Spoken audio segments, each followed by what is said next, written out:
ఇప్పుడు ఈ AI IT రంగంతో పాటు అన్ని రంగాల్ని కూడా మస్తు భయపెడుతుంది. మా జాబులన్నీ పోతాయని జనం భయపడి వస్తారు. అంతేకాదు రీసెంట్ గా చైనాలో ఏదో కంట్రీలో గనులల్లా టిప్పర్ డ్రైవర్లను తీసేసి ఏఐతో ఆ టిప్పర్లను నడిపిస్తారట.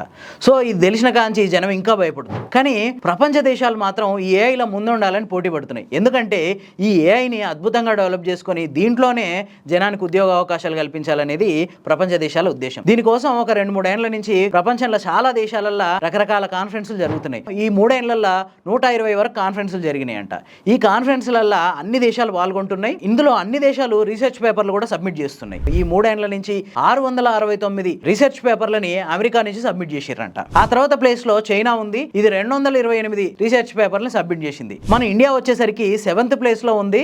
మనం 42 రీసెర్చ్ పేపర్లను సబ్మిట్ చేసినాం. చైనా తర్వాత ఇండియా కంటే ముందు వరుసగా జర్మనీ, యూకే, కెనడా, హాంకాంగ్ ఈ 4 దేశాలు ఉన్నాయి. సో ఇప్పటికైనా అర్థమవుతుందా భవిష్యత్ అంతా ఏఐదేనని? ఇంకెందుకు లేటు, మీరు కూడా ఏఐని వాడుకొని భవిష్యత్తుని అద్భుతంగా తీర్చిదిద్దుకునే పనిలో పడండి. లేకుంటే లైఫ్లో వెనకబడిపోతాం.